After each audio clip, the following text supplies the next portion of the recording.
In today's adventure, we are going to be attempting to finish my log fort. My log fort is where we store our seasoning firewood for next season. In a previous video under wood splitting, we split a whole bunch of oak and stacked it in here.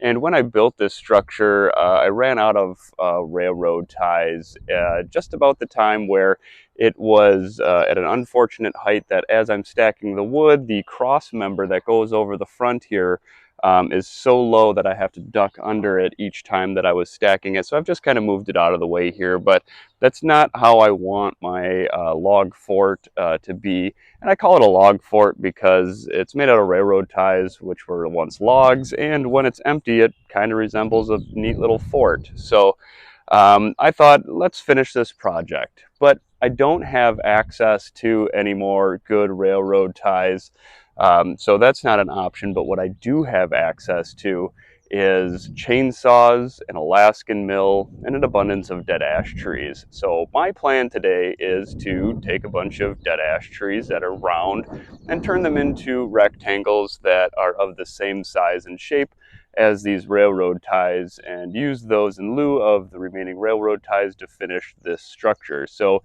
in today's adventure, we are going to be taking round things of logs and we're going to be turning them into rectangle beams to try to finish this fort.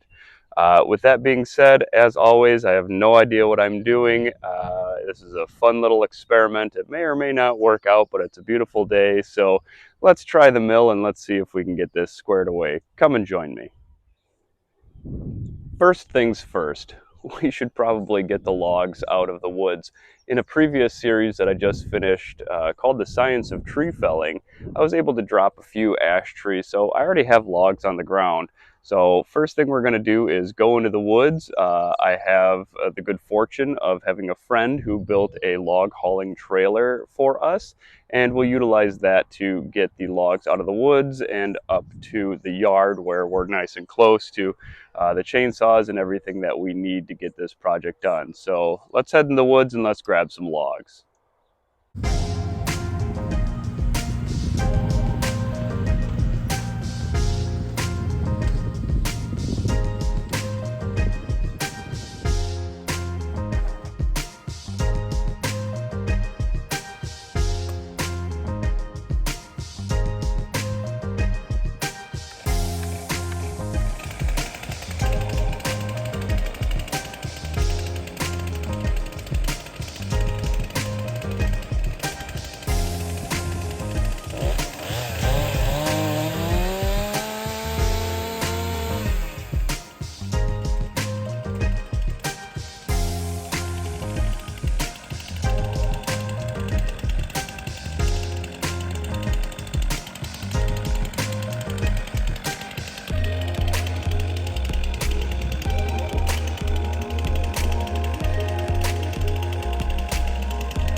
All right, that went pretty smooth, and that was the easy part. So now comes the hard physical labor. Now we got to turn round things into rectangles. So we'll fire up some chainsaws and we'll get to cutting.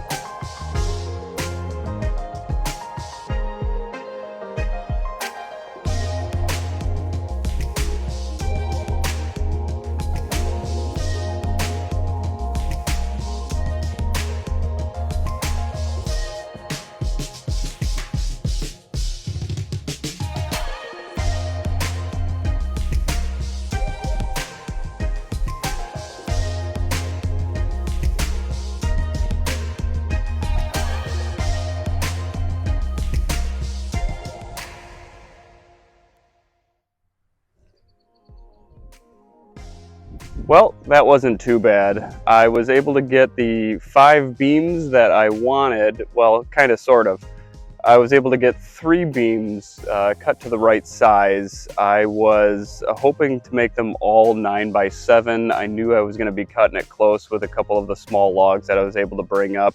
I got a little greedy at the top of the tree, I guess. So I got 3 of the size that I want, which is plenty because the other beams are just going to be sitting on top, and it's a little less critical that they're the same size as the sides that are currently on there with the railroad ties. So I got 5 beams made, and I guess we should try putting this rig together and see what it looks like.